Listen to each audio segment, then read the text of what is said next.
Bienvenue dans la matrescence, vous écoutez l'épisode 65 de la saison 3. C'est le retour du podcast après mon congé maternité, alors bienvenue.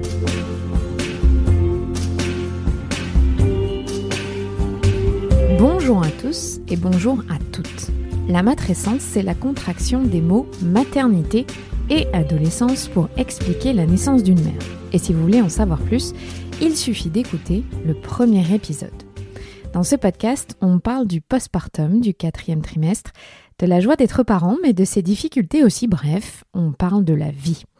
La matrescence met en avant des femmes et des hommes qui racontent, expliquent et donnent une autre définition à la parentalité. Je suis Clémentine Sarlat, la créatrice de ce podcast. Je suis journaliste de formation dans le sport, à la télé, rien à voir. Mais je suis aussi professeure diplômée de yoga pré- et postnatal. Et puis surtout, je suis maman d'une petite fille de 2 ans et demi. Je m'appelle Ella. Bienvenue de la matrescence. La matrescence transforme la vie des mères, des pères, mais surtout des familles dans leur ensemble, alors parlons-en. Ici, pas de tabou, je vous propose une conversation intime, remplie d'émotions et d'informations. Si vous aimez ce podcast, n'hésitez pas à vous abonner, à laisser un commentaire et le must à mettre 5 étoiles. J'ai lancé mon site web, n'hésitez pas à y faire un tour pour trouver des épisodes que vous n'avez encore jamais écoutés. Tout y est, clémentinesarlat.com. Je crois qu'on peut toutes et tous être d'accord sur un point. Sage-femme est le plus beau métier du monde. Oui, mais à quel prix ? Le 11 novembre 2020, Anna Roy, sage-femme mais aussi chroniqueuse pour l'émission de la Maison des Maternelles et créatrice du podcast Sage Meuf, nous plonge dans son quotidien de manière brute dans un post Instagram devenu viral. Anna y met tout son cœur et surtout sa rancœur face à un système qui brutalise tout le monde, les patientes, les familles et les soignantes. Être sage-femme, dans ces conditions, résume Anna, c'est être maltraitante. Le mot est lâché et il est fort. Quand Anna poste son texte, je la contacte dans la foulée, touchée par sa détresse. Nous échangeons et l'idée folle vient de naître. On va se battre ensemble pour restaurer l'humanité des salles de naissance. Je demande à Alison Cavaillé, la fondatrice de Tagine Banane et aujourd'hui une amie. Je demande à Clémentine Gallet, la fondatrice de Bliss, si elles sont prêtes à nous rejoindre pour faire bouger les lignes. Agathe Le Caron nous rejoint et nous voilà partis à écrire une pétition pour aider les femmes, toutes les femmes et les soignantes. Dans cet épisode, Anna vous raconte son quotidien, d'où lui vient sa passion et surtout pourquoi il est urgent de faire bouger les lignes. Notre demande est simple, une femme égale une sage-femme. Bonne écoute et surtout, partagez la pétition et signez-la.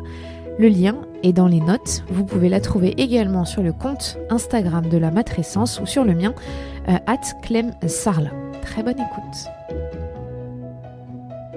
Salut Anna. Bonjour Clémentine. Merci beaucoup d'être la première à reprendre après mon congé maternité, d'avoir accepté d'être mon invitée dans cette semaine qui est très spéciale pour toi.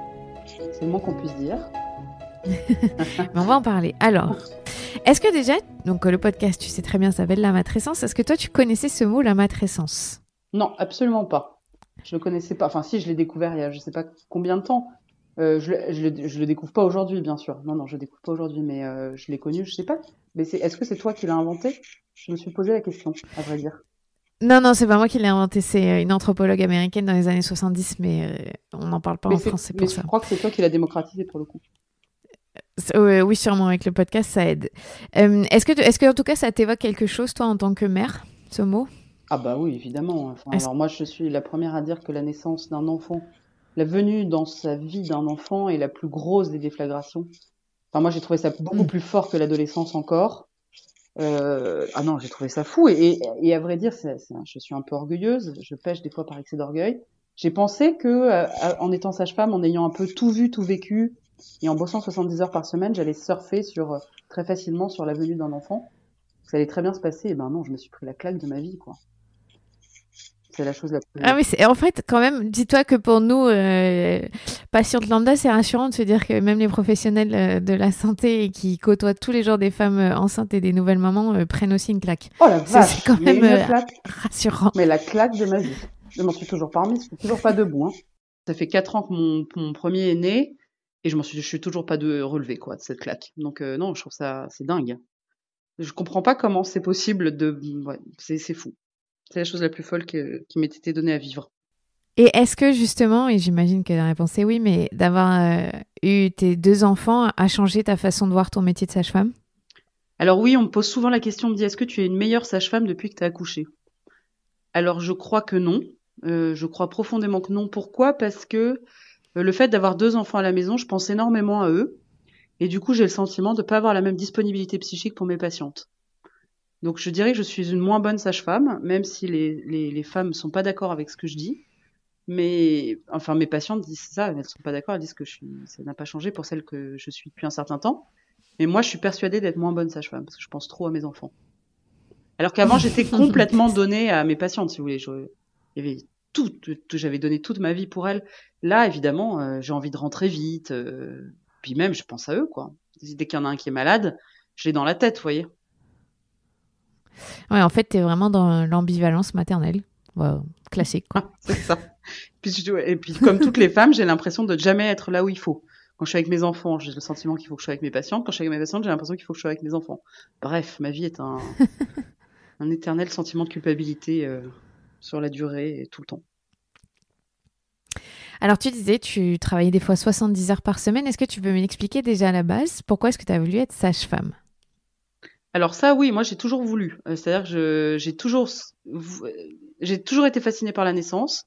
Peut-être à cause de ma propre naissance, qui fut une naissance extrêmement difficile, et que j'ai eu la peau sauvée par une sage-femme. Peut-être que ça a joué, je ne sais pas. En tout cas, la venue au monde d'un enfant est la chose qui me bouleverse le plus dans le monde, avec la mort. Alors, mais la mort, je suis un peu trop angoissée pour y être de trop près, donc.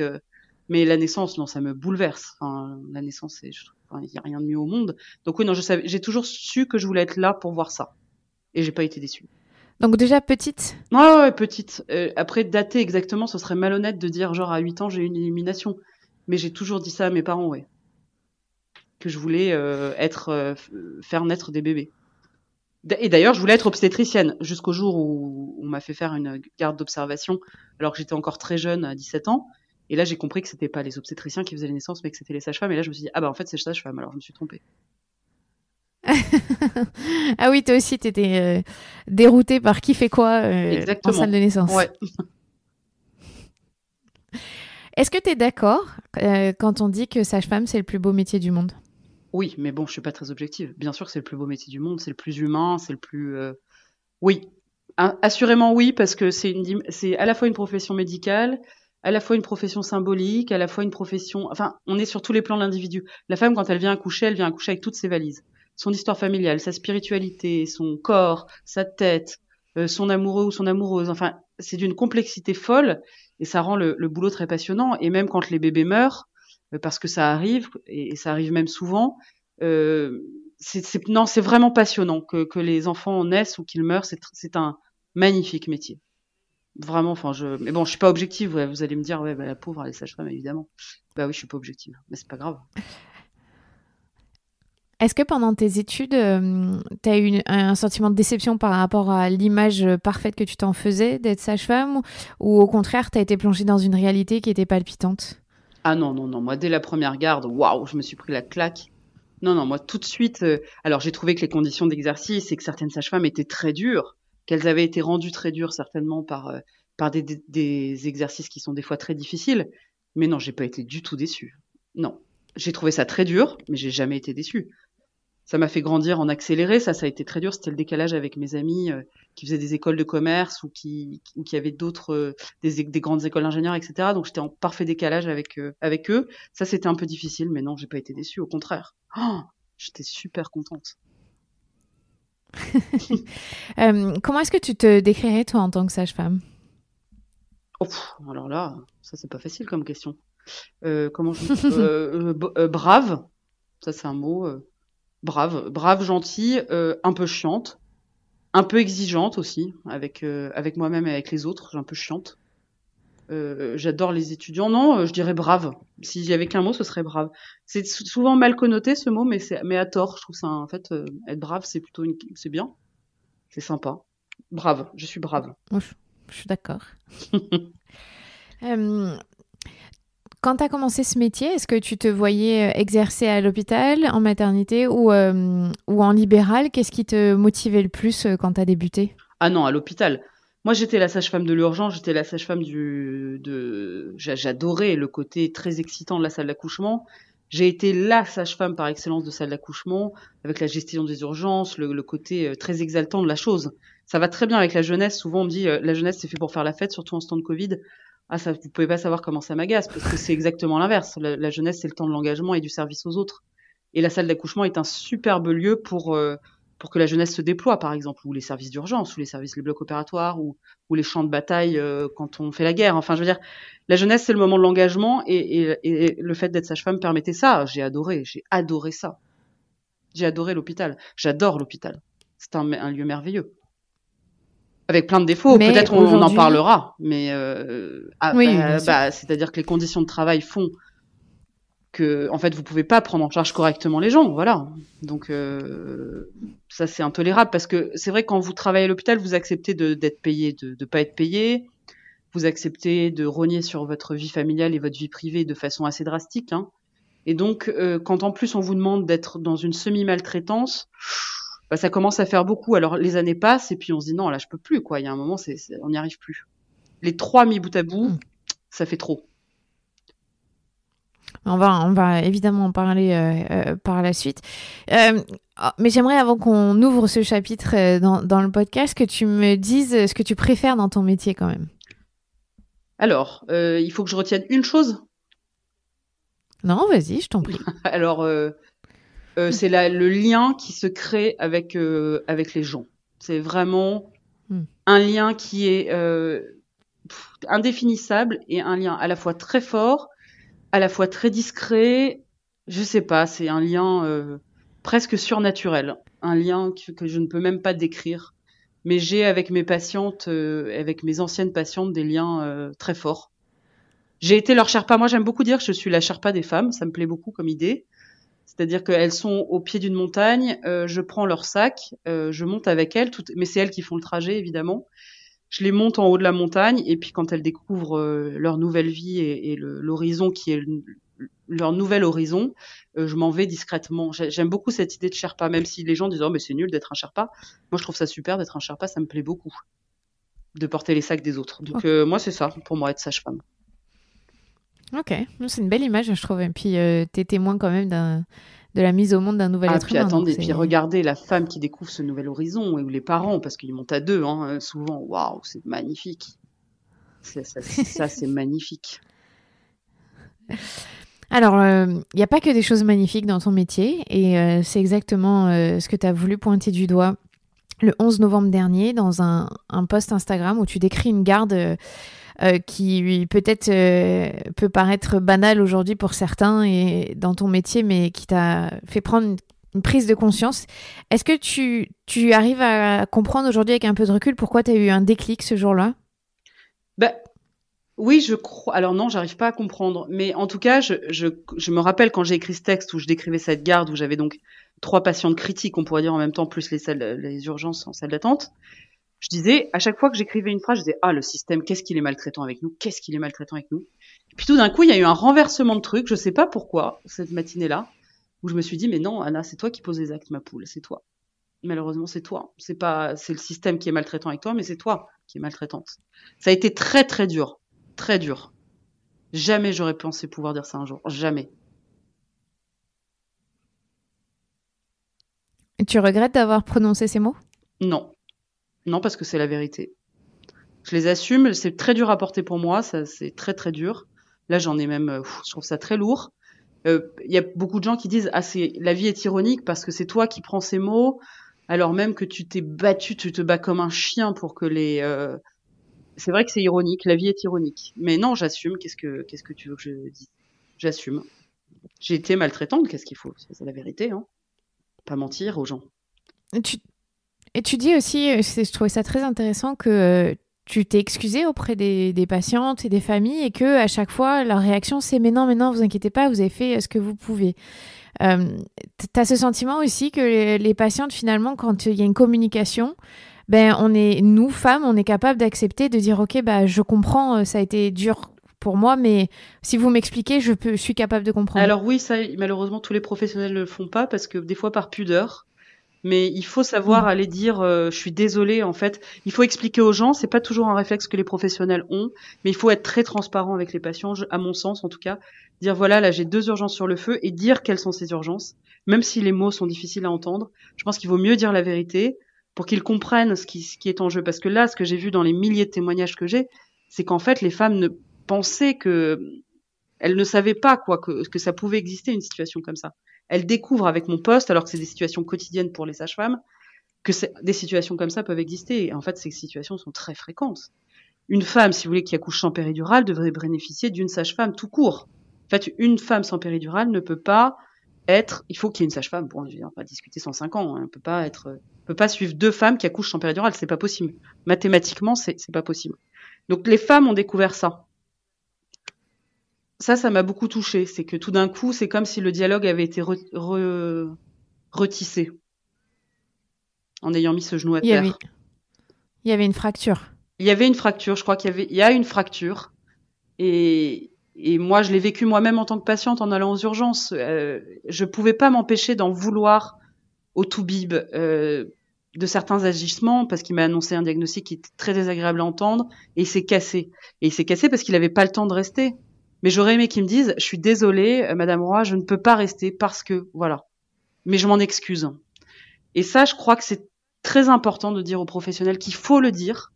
Il faut être transparent sur nos pratiques et il faut que ça change, surtout. Il faut plus que ça se passe comme ça. Parce qu'on n'est pas, quand on est soignant, quand on s'engage jeune, il faut se rendre compte que les carrières médicales, paramédicales, on s'engage dans ces carrières-là, on a 17, 18 ans. Donc c'est des gens qui, à 17, 18 ans, sont mus par le désir d'aider les autres. Et on brise ça, c'est très grave. C'est vraiment très grave. Moi, je les vois, les étudiantes sages-femmes, c'est des jeunes femmes qui ont ça en elles et on les oblige à faire après poser des actes difficiles. C'est compliqué, ça, quand même. Dans la vidéo que tu as faite pour Europe 1, tu dis quelque chose qui m'a beaucoup interpellée. Tu dis que tu n'aurais jamais pu dire ces mots il y a 3 ans. Qu'est-ce qui a changé? Est-ce que c'est le contexte? Est-ce que c'est la libération de la parole aussi, tu vois, de tout ce qui va avec les violences obstétricales, le MeToo, enfin, je sais pas, tu vois, chez les femmes, on arrive à aujourd'hui débloquer des situations qu'on n'arrivait pas avant. Comment est-ce que toi, tu l'interprètes, ça? Ça, c'est une bonne question. Non, mais même il y a 3 ans, mais même, je te dirais, il y a 6 mois, j'aurais pas pu le dire. Hein. En fait, j'étais prête ce jour-là, à ce moment-là, mais tu m'aurais demandé de dire ça même 3 semaines avant, je t'aurais dit, mais il y en a marre, c'est dur, on nous accuse alors qu'on en chie. Enfin, nous, on fait tout ce qu'on peut. Non, j'aurais été dans ce discours-là. Et puis, en fait, non. Non, je sais pas pourquoi. Alors, peut-être que le climat ambiant a favorisé ça. Ça, je peux pas te le dire. Mais je sais pas pourquoi ce mercredi 11 novembre, je dis ça. Franchement, je sais pas. J'aurais voulu le faire exprès, j'aurais pas réussi. Est-ce que tu as été surprise par tous les retours que tu as eus? Tu l'as mentionné, hein, c'est des milliers et des milliers et des milliers de personnes, de femmes qui racontent leur histoire. Tu t'attendais à provoquer un petit séisme finalement dans le monde de la naissance? Ah non, pas du tout. Alors vraiment pas du tout. Je pensais vraiment faire ma petite promo pour mon nouvel épisode de podcast. Tranquillou, pépérou. Non, pas du tout. Non, ça alors. Mais non. Puis de toute façon, je suis nulle, je suis très impulsive. Donc les gens le savent, qui me connaissent. Ils savent que je calcule jamais mes coups. J'ai jamais un coup d'avance. C'est d'ailleurs un gros défaut. Donc non, pas du tout. Pas du tout. Jamais j'aurais imaginé un truc pareil. Bien sûr que non. Et encore moins des infirmières, des flics, des pompiers, tout ce que vous voulez. Mais jamais j'aurais imaginé ça. Bien sûr que non. Est-ce que, en revanche, t'es surprise du nombre d'histoires de femmes qui se sont senties en détresse pendant leur accouchement, qui n'ont pas compris ce qui leur est arrivé et qui, grâce à tes mots, finalement, se disent « Ok, peut-être qu'il y avait une explication à ma souffrance, mais ma souffrance, elle est là. » Non, malheureusement, je peux pas dire que je suis surprise. Ça, ce serait mentir. Déjà parce que j'ai mon exercice, mais aussi parce que je travaille à la maison des maternelles. Et la maison des maternelles m'a ouvert les yeux m'a ouvert les yeux, quoi, clairement, parce que ça donne une vision globale de la France, une vision globale de plein de maternités et de gens qui viennent d'endroits très différents. Et déjà, par ce biais, je me disais, non, c'est pas vrai ce qu'elle raconte et tout. Et en fait, je concordais mes sources et je vais pas citer cette maternité, mais il y a par exemple des femmes qui me disaient, non, on nous pose pas la péridurale parce qu'on veut pas nous la donner. Et je disais, bon, elle débloque un peu, les femmes, c'est pas possible. Donc je suis allée enquêter sur cette maternité en question, qui est une maternité publique. Eh bien non, en fait, il y avait vraiment une politique de la chef de service qui consistait il n'y a que 30% de péridurale, parce que la chef de service ne veut pas qu'il y ait trop de péridurale. Donc il y a des pratiques qui n'étaient pas du tout, parce que moi à Paris, là où j'exerce, les femmes ne veulent pas de péridurale. C'est plutôt ça la nouveauté. Mais c'est un choix. Voilà. Mais il y a des maternités, et c'est véridique, où elles veulent la péridurale et on leur donne pas. Et ça, jamais j'aurais imaginé. Donc les maternelles m'ont ouvert les yeux quand même beaucoup. Beaucoup. Et puis vous savez, il y a des gens qui me tombaient dans les bras, genre en pleurant quand j'allais en vacances, en disant merci Anna pour tout ce que vous avez fait pour la préparation à l'accouchement. Je disais non mais vous plaisantez, c'est pas moi avec mes petites vidéos qui vous ai fait la préparation. Elle me disait mais si. Ah bon. Donc j'étais quand même préparée au fait que ça m'a étonnée le déferlement, mais la teneur des témoignages, on va dire, ne m'a pas étonnée. Donc en fait, quand même, ce que tu dis, c'est que vous, dans votre pratique de sage-femme, quand vous êtes dans vos services, vous ne vous rendez pas compte peut-être de ce qui se passe à l'extérieur ou même dans votre service, et que la prise de conscience, finalement, elle est difficile pour les sages-femmes ou la profession en général. Quand nous, les femmes, on vient dire, bah ouais, mais là, j'ai été maltraitée, là, on m'a laissée toute seule, là... C'est un discours qui est difficilement entendable de la part des sages-femmes. C'est très dur. C'est très dur. Imaginez-vous quelqu'un qui arrive même pas à se loger à Paris tellement le salaire est mauvais, qui travaille comme un chien les nuits, les week-ends et les alternances, qui donne tout ce qu'elle a et qui a le cœur sur la main. Vraiment, c'est une personne comme ça, et on lui dit qu'elle est maltraitante. Putain, c'est hard, quoi. C'est vrai que c'est horrible. Alors, attention, là, je veux tout de suite mettre le haut là. Hein. Je parle pas des violences volontaires. Hein. On est bien d'accord. Là, je traite pas de la partie violence volontaire qui existe et qui est un autre sujet. Qui a trait à une personne, une personnalité. Voilà, c'est une personnalité qui maltraite, par exemple, qui pose, moi j'en ai vu, qui vont dire des horreurs à des femmes. Putain, vous auriez pas pu prendre moins de 30 kilos pendant la grossesse. Enfin, ce genre d'exemple, mais qui sont des fois malheureusement beaucoup plus graves que ça. Mais ça, c'est autre chose. Ça, c'est pas le... Voilà, je tenais juste à faire le distinguo. Non, mais t'as raison. Mais c'est différent du système qui vous oblige finalement à être maltraitante dans la gestion. Exactement. De fait, quand une sage-femme en vient à penser, dès qu'une femme se met à pleurer, putain, c'est la cata, je peux pas m'occuper des autres parce que je suis obligée de lui répondre. Bon, bah, à partir du moment où on est dans cet état-là, c'est qu'il y a quelque chose qui va pas et que c'est pas nous le problème. Est-ce que tu penses que sans le soutien du grand public, donc des femmes en général, mais de leur famille et des hommes aussi, on peut pas aboutir à faire changer la norme dans une maternité ? J'en suis absolument persuadée. C'est pour ça que je suis vraiment extrêmement touchée du retour et de la volonté de toutes ces femmes et de tous ces hommes de servir cette cause. Ça vraiment, ça pour le coup, ça me bouleverse. Parce que je me dis, ah enfin, putain, le dialogue est enfin retissé et enfin on est d'accord pour aller main dans la main faire quelque chose. Les soignants sans les usagers, on ne peut rien faire. Preuve en est, ça fait 40 ans qu'on demande des lits et on en a toujours de moins en moins. Donc on n'y arrive pas, nous. Donc il faut nous aider. Et puis je vais vous dire, c'est votre santé, c'est pas la nôtre. C'est-à-dire que de toute façon, il faut se rendre compte que les médecins, les sages-femmes et les infirmières, tout ça, nous, on a accès à des soins qui sont beaucoup plus élevés que la population générale. Parce que par exemple, une sage-femme, elle se fait accoucher par une pote, donc elle va avoir sa sage-femme en one-to-one, etc. Il faut que les gens entendent ça, que c'est leur santé et qu'ils doivent nous aider pour que ça s'améliore. Mais que nous, on se démène de tous les côtés, on n'y arrive pas. On n'y arrive pas assez, en tout cas. Et tu crois que c'est quoi le plus urgent là, tout de suite ? Là, je pense déjà, parce que comme vous savez, il y a toute cette libération sur le postpartum dont j'ai moi d'ailleurs fait partie. Hein, ça fait depuis 2015 que j'en parle. Mais il faut commencer pour moi par le commencement. Et le commencement, c'est la venue au monde. La venue au monde, c'est majoritairement dans les salles de naissance que ça se passe actuellement en France. Donc il faut vraiment immédiatement, tout de suite, faire passer cette loi de une sage-femme par femme. Ça déjà, ça va régler des problèmes. Ensuite, on va traiter du reste. Dieu sait qu'il y en a des problèmes. Mais ça, c'est un préalable. Parce que le problème, c'est que si vous travaillez sur la dépression du postpartum, mais que vous avez toujours des afflux de femmes qui arrivent avec des vécus de naissance traumatiques, vous pouvez rien, en fait. Il faut commencer par le commencement. Donc ça, je pense que c'est une très bonne mesure, simple, efficace, que tout le monde est à même de comprendre et qui peut vraiment changer la vie des femmes, des hommes et des bébés de ce pays. Donc toi, tu es d'accord, et je soutiens à 100% ce que tu viens de dire, que un accouchement traumatique peut déclencher aussi des dépressions postpartum et que c'est un cercle vicieux tant qu'on n'a pas réglé ce problème de la naissance. Absolument, parce qu'en fait, une naissance traumatique, que ce soit sur le plan psychique ou corporel, ça fait ce qu'on appelle un état post-traumatique. Il faut pas avoir peur des mots, il faut qu'on dise maintenant aujourd'hui, la naissance peut déclencher des états de stress post-traumatique.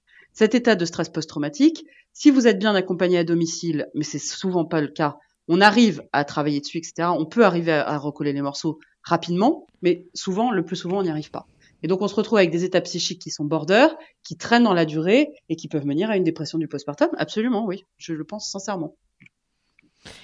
Et alors, pour moi, c'est une question vraiment bête, mais qui tombe sous le sens. Pourquoi est-ce que personne ne s'est encore occupé de cette question dans les pouvoirs publics ? Pourquoi la naissance n'intéresse pas ? C'est un business de femmes à l'usage des femmes. Je suis persuadée que c'est ça. Moi, je suis persuadée, c'est pas possible autrement. Parce que c'est vraiment le plus grand moment de l'existence. Donc, il y a un moment donné, Et d'ailleurs, c'est peut-être pour ça que les sages-femmes, avec leur niveau de compétence, sont aussi mal payées. C'est parce que c'est des femmes qui s'occupent de femmes. Je peux pas imaginer l'inverse, si vous voulez. C'est pas de la paranoïa de ma part, mais je vois les dentistes à formation et à peu près équivalente que nous, et leur salaire et leur reconnaissance dans la société vis-à-vis des sages-femmes, alors qu'on a des responsabilités qui sont très grandes aussi, voire peut-être plus. La question serait à poser. Ça, c'est pas une question de créer une division avec les dentistes, mais c'est de dire que quand même une sage-femme c'est pas rien, quoi.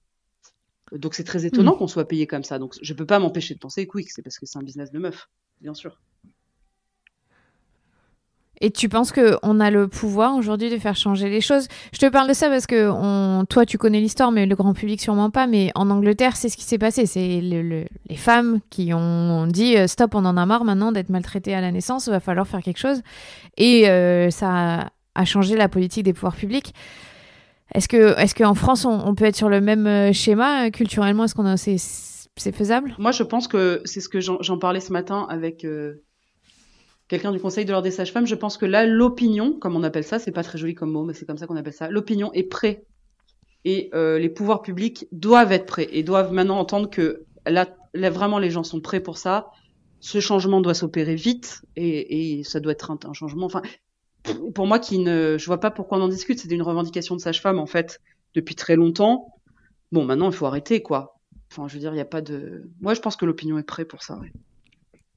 D'ailleurs, on l'a vu. Est-ce que tu es soutenu Vas-y. Vu le nombre de vues de la vidéo, parce que les gens quand même sont un peu soufflés, hein, c'est des millions de vues, on peut pas se dire que c'est parce que ça a touché quelque chose de fort chez les gens, forcément. Sinon, ils l'auraient pas regardé. On est tout à fait d'accord. Est-ce que tu es soutenu par ta profession ? Alors moi, j'ai eu très très peur, j'avoue, parce que j'ai fait le truc dans mon coin, mais totalement pour moi au départ. Et tout d'un coup, je me dis merde, ça prend de l'ampleur. Et donc oui, j'ai tout de suite appelé, alors je vais pas dire qui exactement, mais des instances du collège, des instances du Conseil de l'Ordre, différents représentants de la profession, oui bien sûr. Je suis pas du tout restée seule. Parce que j'ai eu peur je me suis dit, mais merde, là je parle en mon nom, je voulais que les choses soient claires, je voulais pas parler en nom des sages-femmes, je ne représente, je le précise ici, aucune sage-femme. Je parle en mon nom propre. Et qu'est-ce qui a été, la réaction, ça a été laquelle de la part des instances ? Eh ben, j'ai été très heureusement surprise parce que j'avais peur qu'on me dise, dis donc, Anna, t'es complètement cinglée, qu'est-ce que tu nous as encore fait, la mère roi, là? Non, pas du tout, ça a été, j'ai eu beaucoup de bienveillance et beaucoup de gentillesse de la part de toutes les instances. Et beaucoup de soutien. Et heureusement, parce qu'il y a eu des moments difficiles, dans les jours qui ont précédé. Et heureusement que ces gens-là étaient là. Donc, pour une fois, tout le monde est d'accord finalement. Oui, alors en sachant que... comme tu dis. Oui, tout à fait. Tout le monde est d'accord. Mais il y a des sages-femmes pour lesquelles elles disent « Ah, tu nous as brisé le cœur en nous disant ça. » Mais elles, je vois bien qu'elles ont fait un chemin là dans la semaine qui vient de s'écouler. Il y a des sages-femmes avec qui j'étais en dialogue qui me disaient « Mais Anna, comment tu peux dire qu'on est maltraitante, etc. » Et puis là, elles disent « Bah ouais, t'as raison. » En fait, elles abaissent leurs armes. Et là, ça, c'est très récent. C'est hier, aujourd'hui. C'est très touchant, ça. Ça m'a beaucoup touché. Donc, il leur a fallu quelques jours pour arriver à digérer l'information et se faire leur propre avis aussi. Ouais. Ce qui est normal, hein, d'ailleurs. Moi, je balance un truc comme ça, c'est sûr. Et ce mot, cette phrase, je suis maltraitante, quelque part, tu as créé un pont entre toi et les patientes et vice-versa. Et ça, c'est vrai que nous, nous, les patientes, on a rarement ce genre de main tendue, finalement. On se retrouve souvent face à un bloc et un corps médical qui te dit, bah non, nous, on fait ce qu'on a à faire et c'est vous qui avez un problème, quoi. Bah oui, je suis obligée de reconnaître parce que j'ai été comme ça, donc je vais pas mentir. Hein. Pour moi, Tu penses que toi, t'as été comme ça? Non, parce que je demandais toujours pardon aux gens, mais ça me faisait tellement de peine quand j'entendais des trucs négatifs sur la maternité dans laquelle je bossais. Par exemple, j'étais là, ça me tordait les boyaux. Je me disais, mais c'est pas vrai. On bosse tellement, comment on peut nous dire que, c'est affreux. Je parle encore une fois pas des violences volontaires. Ça me tordait les boyaux, quoi. Je me disais, c'est pas vrai. Enfin, j'avais presque envie de le nier tellement c'était douloureux. Là, j'ai une femme, par exemple, qui m'a dit, une de mes patientes, quand je travaillais en salle de naissance, qui m'a contactée et qui m'a rappelé ce moment où elle a quasiment accouché seule. Je suis arrivée vraiment pour mettre la main, quoi, parce que j'étais occupée à côté. Et elle m'a remerciée, mais elle me dit, mais non, c'est vraiment très dur de dire, mais j'ai failli. C'est dur, putain, c'est dur, parce que c'est pas de notre faute au fond. Non, c'est très dur. Attendez, c'est vachement dur. Puis t'as pas signé pour ça, c'est ça au départ? Ah bah ouais, vraiment pas. Puis j'aime tellement ma profession, putain. Je fais une pause TT 2 secondes. Hein. Ouais, pas de problème. Tiens mon cœur. Oui, je suis là. Voilà. Regarde. Lève la tête, mon chat. Voilà. Hop. Alors maintenant qu'on a lancé cette pétition, que tu es allé dans plein de médias, ça aussi j'ai trouvé que c'était fort parce que parfois on caractérise ce genre de revendication à une histoire de bonne femme, comme on peut dire très vulgairement, j'aime pas ce terme, mais et du coup c'est que dans les médias spécialisés ou un peu dits féminins. Là, t'as quand même fait des grandes radios, autre chose que la maison des maternelles évidemment qui concerne les parents. Tu penses qu'il faut encore plus d'ampleur pour le grand public? Comment on fait pour toucher ce grand public? Là, je crois que le grand public a été touché. On va pas se mentir. D'ailleurs, d'ailleurs, je remercie vraiment les journalistes qui m'ont quand même beaucoup étonné là dans tout ça. Non, le grand public a été touché. Là, pour le coup, il y a aucun doute. C'est-à-dire que maintenant, c'est comment on transforme l'essai, quoi. La question, elle est en suspens. Mais là, non. Là, le grand public a été touché. Jamais, vraiment, ça me touche beaucoup. C'est jamais j'aurais pu imaginer. Et je le dis quand je dis ça, je dis sincèrement, quoi, j'aurais jamais pu imaginer qu'il y ait des affiches. Une sage-femme dans Paris. Enfin, je sais pas si je peux parler du coup de fil que tu m'as passé. Je sais pas, j'ai le droit ou pas. Si, non, vas-y, ce que tu veux. Enfin, ça m'a, la prise de contact que tu as établie avec moi, ça m'a tout de suite, je me suis dit, waouh, super. Enfin, ça m'a vraiment beaucoup touchée. Non, il y a vraiment eu là un dialogue qui a été créé avec un rapport d'égalité. C'est-à-dire que je ne me sens pas vraiment pas supérieure aux usagers quand ils revendiquent les choses. Je pense qu'on est tous pareils. Enfin, je veux dire, il n'y a pas de... Non, j'étais très touchée. Tu penses aussi que toi, parce que tu as bénéficié pour la naissance de tes enfants d'un suivi, qu'on pourrait dire, idéal, tu as aussi conscience de ce qui manque quand toi, tu pratiques les choses... Ah non, mais alors ça, je vais te dire, parce que moi, je suis arrivée, en l'occurrence, quand j'ai accouché, je suis arrivée dans une garde où c'était le Bronx, justement. C'était vraiment... Donc, je suis arrivée littéralement comme un chien dans un jeu de quilles. Et je me dis, mais si j'avais pas eu de sage-femme à qui je pouvais appeler, qui m'aurait rejointe, me retrouver dans ce bordel-là, et alors que vous connaissez personne, et que vous allez donner naissance à votre enfant, mais quel enfer! Bien sûr, ça m'a fortement interpellée. Vous savez, moi, quand je suis arrivée, il y avait tellement de monde que je me suis posé mon monito, que j'ai demandé à l'infirmière de m'injecter les antibiotiques et tout. Tellement il y avait de monde.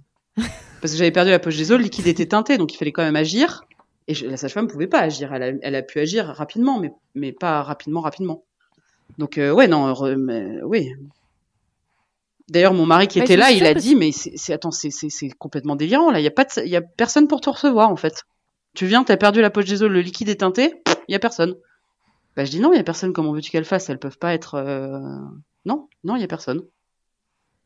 Ah, lui, il était sur le cul, lui.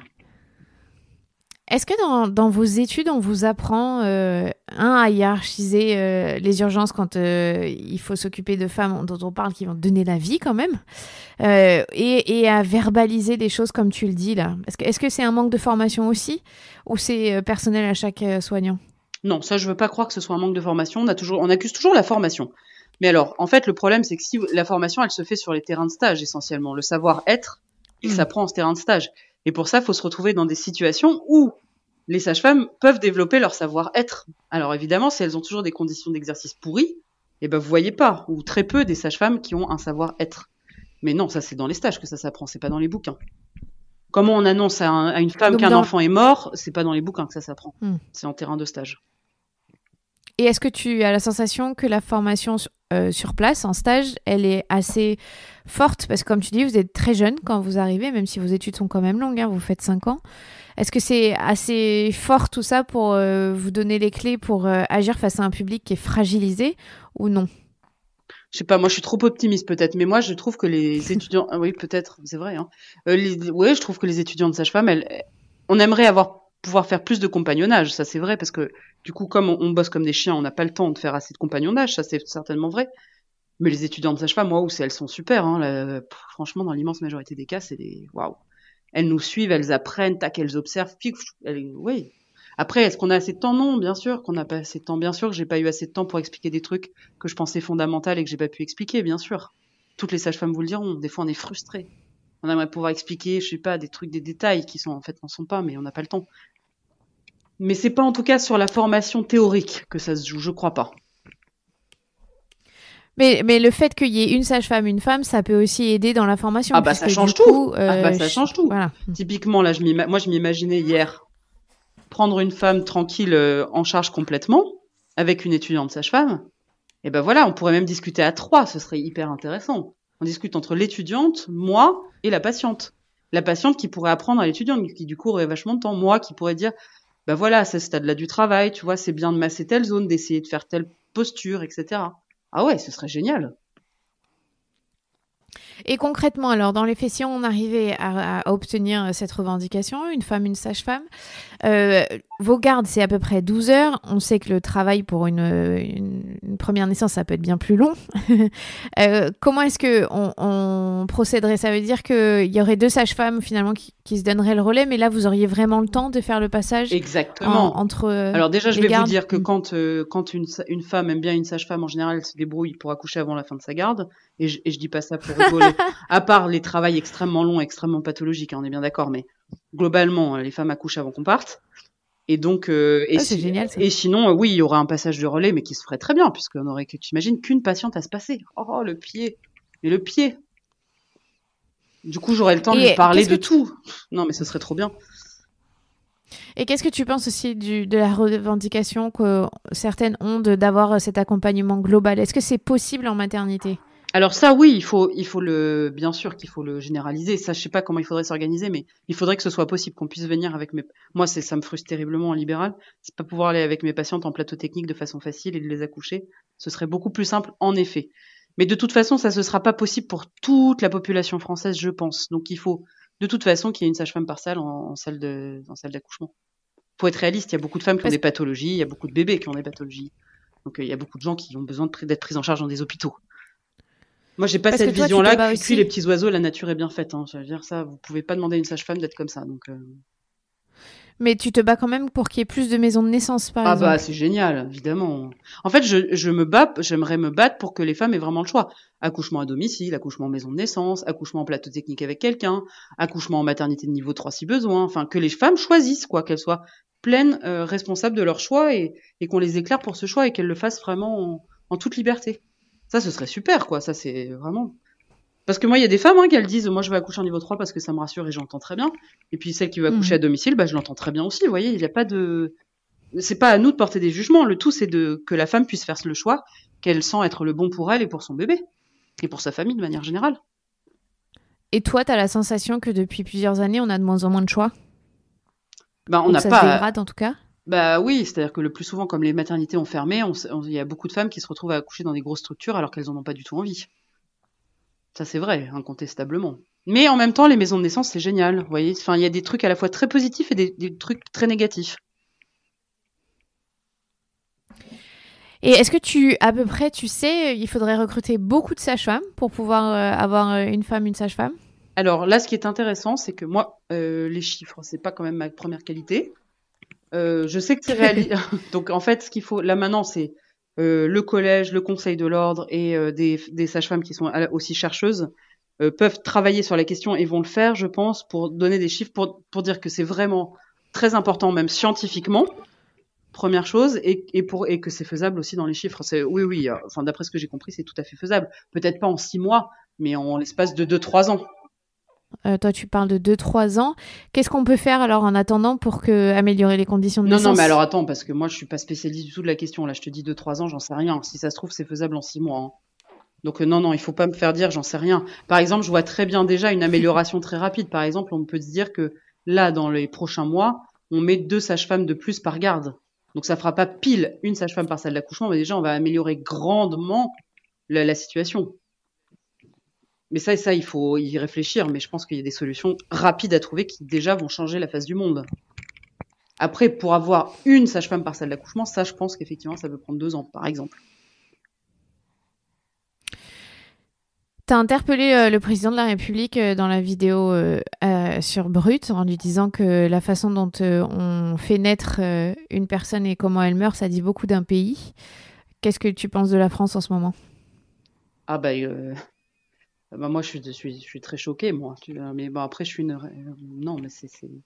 Pour moi, la naissance et la mort, c'est des choses qui doivent être sacralisées. Là, c'est plus qu'une question de médecine, quoi. On n'est pas dans la médecine. On est dans la médecine, bien sûr, mais c'est pas elle qui doit être au premier plan. Ce qui doit être au premier plan, c'est l'histoire privée, intime et familiale des gens. Et la médecine doit servir, mais doit savoir s'effacer. Donc là, on plaisante pas avec ça. Non, là, effectivement, il y a quand même un gros problème. Tellement ça m'est douloureux, je préfère pas penser ce qui se passe dans les EHPAD, par exemple. Ce qui se passe dans certains services hospitaliers, tout ça me... Et puis là, j'ai eu des témoignages, si vous voulez, d'infirmières et de médecins qui me... Waouh, là, ça va pas, quoi. Il y a quelque chose qui va pas. Il y a quelque chose qui va pas du tout. Est-ce que dans votre profession, vous êtes en lien et soutenu par les gynécologues obstétriciens ou il y a aussi une fracture à l'intérieur même de vos professions ? Comment est-ce que ta revendication, elle peut passer face à eux ? Alors, ça dépend des gynécos, vous savez. Les gynécos sont en fait une profession, alors je ne vais pas parler en leur nom, mais j'ai l'impression assez hétéroclite, avec des gynécologues hospitaliers qui travaillent sur le terrain, qui sont peut-être différents de certains gynécos de ville qui travaillent activement dans le privé. Donc, je ne sais pas si on peut dire les gynécos.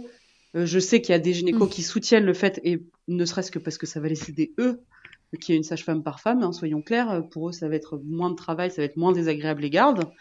Donc, je pense que je ne vois pas pourquoi ils ne nous soutiendraient pas. Ce serait... Enfin, j'en sais rien. Ça, c'est à eux de parler. Hein. C'est pas à moi. Mais en tout cas, les amis gynécos... Non, mais t'as pas eu de contact. Non. Bah si, les amis gynécos que j'ai, soyons clairs, les amis gynécos que j'ai, ils me disent, bah ouais, mais bien sûr qu'il faut ça. C'est évident. Voilà, ils disent ça. Mais c'est mes amis. Donc évidemment, mes amis, bon, peut-être que déjà le recrutement est biaisé, quoi. Est-ce que t'as espoir, Anna ? Ah ouais, mais grave. Mais moi, toujours. Hein. Ça, avant de me faire perdre espoir, faut y aller. Hein. Oui, bien sûr, j'ai espoir. Alors, oui, en même temps, je trouve que quand je t'ai contactée, tu m'as dit merci, c'est le second souffle dont j'avais besoin. Parce que tu commences... Exactement. Mais comment est-ce que tu l'expliques que c'est parce que vous êtes essoré et que vous n'arrivez même plus à voir le pouvoir que vous pouvez déclencher, tu vois, sur la population ? Oui, c'est ça, c'est exactement ça. Là, toi et d'autres, vous avez été c'est vrai, un souffle. Comme si j'ai les poumons qui marchent, mais j'ai besoin d'air en plus, quoi. Pour me faire fonctionner. Et là, on t'a lancé. Là, on m'a lancé. Et attends, et pas que moi, et beaucoup de sages-femmes. Hein. Là, il y a quand même beaucoup de sages-femmes qui sont remontées comme des coucous maintenant. Ah oui, non, là... Donc maintenant... ah oui, là, on a réveillé... Il y a pas que moi. Nous sommes le 20 novembre 2020. Ouais. C'est une belle date, tu vois. Il serait temps que les choses changent et... On espère que pour 2021, on va pouvoir proposer d'autres choses. Tu penses qu'on peut être entendu par le ministre de la Santé ? Que c'est quelque chose de réalisable ? Ah oui, bien sûr. Bah, de toute façon, il va pas avoir le choix. Bien sûr, c'est un homme qui est quand même, j'espère, capable de comprendre ça. Enfin, c'est quand même pas très compliqué à comprendre. Vous voyez, je suis pas en train de dire qu'il faut que toutes les femmes accouchent en maison de naissance, par exemple. Je suis pas en train de dire que toutes les femmes peuvent accoucher à domicile. Je suis pas en train de dire des choses qui sont complètement déconnectées de la réalité. Là, ce que je dis, c'est pas déconnecté de la réalité, en rien. En rien. Donc non, je vois pas pourquoi il l'entendrait pas. Eh ben écoute, j'espère, tu sais quoi, que dans 1 an, on pourra refaire un épisode et on pourra se dire que ton appel n'aura pas servi à rien et que les conditions en salle de naissance s'améliorent. Ça serait une grande victoire. Merci Anna, si t'as un truc à rajouter, je t'en prie. Si signez la pétition, elle est dans le lien dans ma bio. Et puis après, on va voir comment ça se structure, comment on fait pour transformer l'essai. Là, attendez, on est à 9 jours de cette histoire, c'est rien. L'histoire ne fait que commencer, mais quand j'ai dit dans ma vidéo que les rêves, ça devient des lois, c'est vrai. C'est pas une blague, c'est vrai. Les rêves deviennent des lois. Alors les rêves vont devenir des lois. Je l'espère de tout cœur. Oui, moi aussi, vraiment. Et rien que pour mes 2 filles que j'ai, j'espère que pour elles, si un jour elles ont des enfants dans 30 ans, ça sera différent, tu vois. Ah je n'en doute pas, j'en suis sûre même. Merci beaucoup, Anna. Merci Clémentine, merci beaucoup. C'était Anna Roy, sage-femme, chroniqueuse à la Maison des Maternelles et autrice du podcast Les Sages Meufs. Merci d'avoir écouté cet épisode. Je suis Clémentine Sarlat, votre hôte. Si vous avez aimé l'épisode 65, n'hésitez pas à le partager autour de vous. N'hésitez surtout pas à signer la pétition. Nous avons besoin de vous. Le lien est dans les notes, encore une fois. C'est www.change.org/je suis maltraitante. On a besoin de vous. Rejoignez-nous pour que, enfin en 2021, les femmes accouchent dans des conditions décentes et que les sages-femmes soient présentes pour des conditions décentes. À la semaine prochaine.